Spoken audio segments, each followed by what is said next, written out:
Delegates from across the globe converge on London for the much-publicized anti-corruption summit.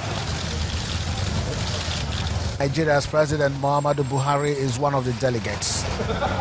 He has received much attention, especially as his country continues to receive attention prior to the summit. When it comes to tackling corruption, the international community has unfortunately looked the other way for too long.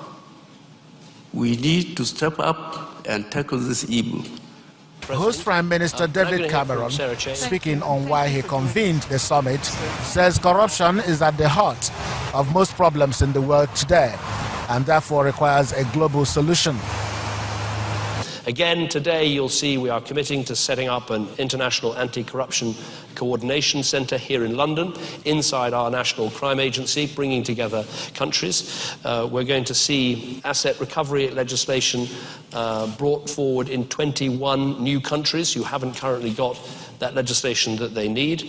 You're going to see a global asset recovery forum set up so countries can come together to make sure that where assets are stolen from countries through corruption, that money is returned. But again, we know there's more that needs to be done. The Nigerian president has spoken very powerfully about this, and we need to examine what more we can do to make sure this happens. The United States Secretary of State, John Kerry, also citing Nigeria as an example, berates a situation where monies meant for the people are stolen by their leaders to the detriment of the citizens. According to him, corruption breeds terrorism and anger. The same position shared by Sarah Chase, the only lady on the panel at the opening session. Supposed leaders of nations are seconding billions of money into banks that supposedly have a know your customer standard and don't apply it. This money goes somewhere, folks. When I read that tens of billions of dollars was stolen from President Buhari's country by generals and put into other nations, some of it in our country, and we are now working to restore $350 million back, and there's more to be restored to the people.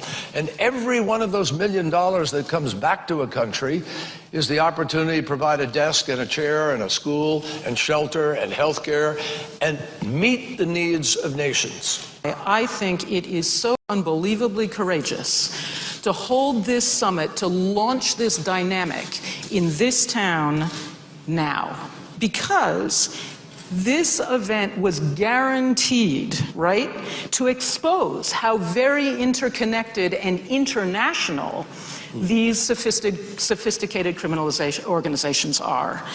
And the degree to which our Western economies are in fact predicated on the proceeds of corruption. A 34-point communique from the summit, among others, stipulates that entrenched corruption should be targeted wherever it occurs, and the culprits should be brought to justice. They call on individual countries to set out their specific commitment and actions to build upon the outcome of the summit.